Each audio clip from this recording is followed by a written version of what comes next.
Ya, bismillahirrahmanirrahim. Assalamualaikum warahmatullahi wabarakatuh. Kita lanjut ya kuliah materi PS2 atau materi PS di SMK. Salah satu materinya itu adalah yang hari ini kita akan bahas tentang ragam gejala sosial di masyarakat ya, atau dalam masyarakat. Nah, ini peta konsepnya, jadi teman-teman bisa dibaca. Ragam gejala sosial dalam masyarakat ini masuk dalam rumpun sosiologi ya, membahas tentang realitas sosial, nilai dan norma sosial, sosialisasi dan pembentukan kepribadian, penyimpangan sosial, sampai yang terakhirnya ada pengendalian sosial. Ini keturunannya ada banyak, dari mulai masalah sosial, nilai sosial, sampai ke peran lembaga formal dan informal dalam pengendalian sosial. Nah, yang pertama kita bahas tentang realitas sosial ya. Realitas itu berarti kualitas yang berkaitan dengan fenomena yang kita anggap berada di luar kemampuan kita, karena ia tidak dapat dinyatakan.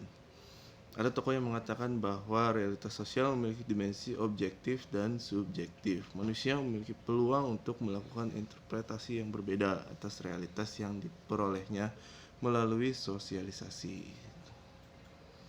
Interpretasi ini secara kolektif akan membentuk sebuah realitas baru, maka dari itu masyarakat selalu berkembang. Nah, dalam realitas sosial yang dibahas adalah tentang masalah sosial. Ada tokoh yang mengatakan bahwa masalah sosial adalah ketidaksesuaian antara unsur atau kebudayaan masyarakat yang membahayakan kehidupan kelompok sosial. Masalah sosial sendiri dibedakan menjadi 4 sebagai berikut. Yang pertama adalah masalah sosial dari faktor ekonomis, masalah sosial faktor biologis, masalah sosial faktor psikologis, dan yang terakhir faktor kebudayaan. Masalah-masalah sosial ini selalu ada di dalam masyarakat dimanapun. Jadi masyarakat manapun pasti mengalami masalah sosial ini, seperti itu. Nah, ini contohnya. Yang pertama adalah tentang kemiskinan. Pasti di daerah manapun ada lapisan masyarakat yang di bawah garis kemiskinan. Yang kedua, dalam masyarakat pasti ada kejahatan ya, entah itu minoritas atau mayoritas. Seperti misalkan di negara mana itu kejahatannya sangat banyak katanya. Jadi kalau tiap masyarakat pasti memiliki unsur kejahatan seperti itu. Adanya disorganisasi keluarga, adanya masalah generasi muda dalam masyarakat modern, ini juga salah satu masalah sosial ya. Lalu ada peperangan, lalu pelanggaran terhadap norma-norma masyarakat seperti pelacuran, kenakalan remaja, alkohol, dan yang terakhir itu korupsi. Ini pelanggaran terhadap norma-norma masyarakat. Selanjutnya yang dibahas adalah nilai dan norma sosial. Kita kadang sulit ya membedakan nilai dan norma, padahal itu hal yang sangat sederhana itu antara nilai dan norma itu, tapi kadang kebolak-balik karena mirip-mirip gitu. Nah, di sini dikatakan bahwa nilai didefinisikan sebagai konsepsi atau pemikiran abstrak dalam diri manusia mengenai apa yang dianggap baik dan buruk. Menurut saya sendiri, nilai itu adalah sesuatu yang dianggap baik ya. Jadi kalau yang bernilai pasti dianggapnya baik gitu. Sedangkan di sini dikatakan bahwa nilai itu yaitu ada hal yang baik dan hal yang buruk gitu. Fungsi nilai sosial yang pertama itu dapat menyumbang seperangkat alat untuk menetapkan harga sosial dari suatu kelompok, mengarahkan masyarakat dalam berpikir dan bertingkah laku, penentu terakhir manusia dalam memenuhi peran sosial, alat solidaritas di kalangan anggota kelompok, dan sebagai alat pengawas atau kontrol perilaku manusia dengan daya tekan dan daya mengikat tertentu. Nah, ini fungsinya ya. Jadi dalam masyarakat pasti memiliki nilai. Nah, nilainya itu berperan untuk apa? Nah, ini itu. Jadi yang terpenting itu adalah sebagai kontrol ya, sebagai kontrol perilaku manusia. Nah, sedangkan norma itu adalah sederhananya, norma itu aturan atau ketentuan ya yang mengikat warga kelompok dalam masyarakat. Norma dipakai sebagai panduan tatanan pengendali tingkah laku yang sesuai dengan harapan masyarakat. Nah, norma sendiri berfungsi untuk mengatur dan mengendalikan perilaku masyarakat. Nah, bedanya dengan yang tadi, kalau norma ini langsung merujuk kepada norma adalah aturan. Kalau tadi kan hanya sebagai nilai, sebagai value seperti itu. Jadi kalau norma, bedanya norma dengan nilai adalah kalau norma itu lebih condong kepada aturan gitu.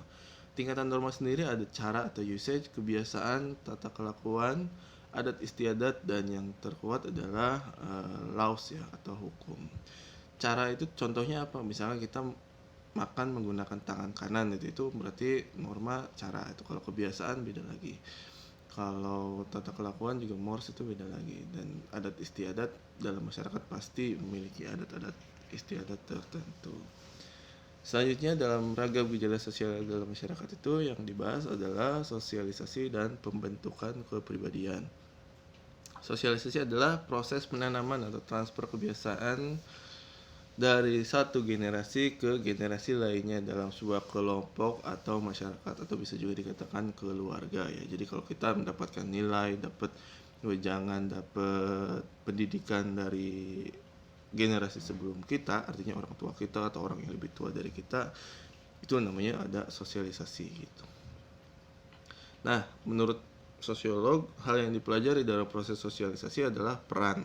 Bagaimana seorang berperan sesuai dengan nilai, kebiasaan, dan normanya, seperti itu.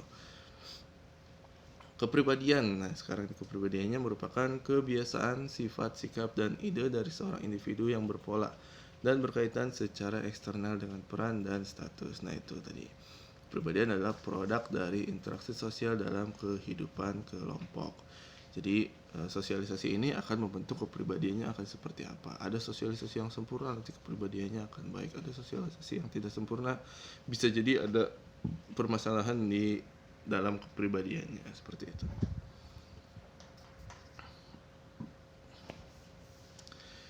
Diri manusia itu berkembang tahap demi tahapnya. Jadi ini ada tahapan sosialisasi. Yang pertama itu preparation stage atau tahap persiapan untuk mengenali lingkungannya. Ini biasanya pada usia-usia balita.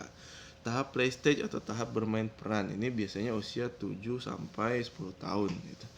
Lalu yang selanjutnya ada tahap game stage atau tahap siap bertindak. Biasanya bermain bersama-sama ya, atau berpartisipasi dalam kegiatan yang terorganisir. Jadi ini mulai beranjak ke tahap remaja itu masuk dalam tahap game stage. Lalu tahap selanjutnya yang terakhir itu generalizer gitu. Jadi penerimaan norma kolektif. Ketika kita mulai siap untuk menjadi manusia dewasa, itu tahap yang terakhirnya adalah menerima generalizer gitu. Penerimaan norma kolektif. Nah, apabila sosialisasi ada yang tidak sempurna, lalu muncullah penyimpangan sosial. Nah, ada konformitas, ada perilaku menyimpang. Dua konsep ini adalah konsep dalam penyimpangan sosial. Menurut ahli, konformitas merupakan bentuk interaksi ketika seseorang berperilaku terhadap orang lain sesuai dengan harapan kelompoknya atau masyarakat di sekitarnya.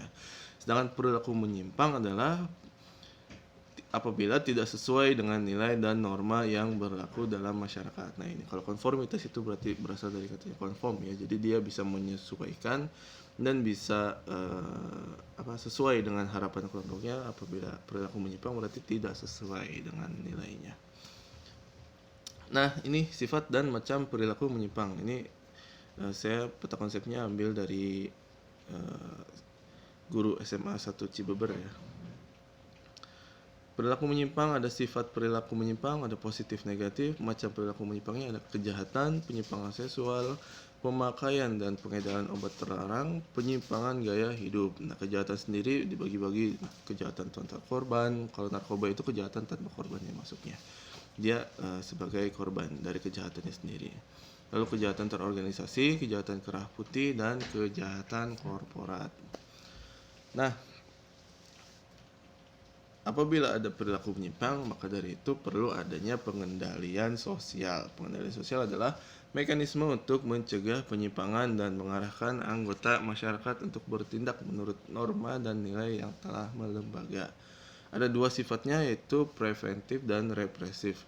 Kalau preventif itu berarti dilakukan sebelum terjadinya ya, sebelum terjadi pelanggaran itu disebutnya tindakan preventif.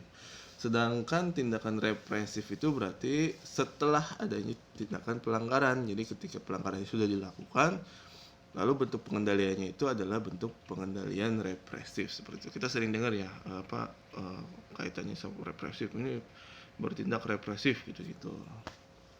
Nah, ini lembaga-lembaga yang bertindak sebagai pengendali sosial. Yang pertama adalah polisi pasti bertindak sebagai lembaga pengendali sosial. Yang kedua ada pengadilan, ada adat istiadat setempat, tokoh masyarakat juga dapat sebagai pengendali sosial ya, dapat bertindak sebagai pengendali sosial, karena di masyarakat itu tokoh masyarakat pasti dianggap punya hak lebih lah, seperti itu. Lalu yang terakhir media massa. Nah, media massa seharusnya dapat menjadi pengendali sosial, khususnya kepada para pejabat ya. Jadi para tokoh publik itu dikontrol oleh media massa sebagai kontrol pengawasan untuk selalu bertindak hal yang benar seperti itu. Nah, setelah teman-teman mendapatkan wawasan sedikit ya tentang ragam gejala sosial dalam masyarakat ini yang akan teman-teman kuasai dan akan teman-teman sampaikan ketika nanti sudah menjadi guru. Menurut teman-teman nih, ketika materi ini cocoknya dengan metode pembelajaran seperti apa, menggunakan model pembelajaran apa, dan medianya apa. Bisa teman-teman sampaikan pendapatnya ya di kolom komentar yang nanti saya sediakan seperti itu. Terima kasih yang sudah menyaksikan video ini. Semoga kita selalu sehat, dan setelah ini mangga kita komunikasikan di kolom yang sudah saya sediakan. Terima kasih. Assalamualaikum warahmatullahi wabarakatuh.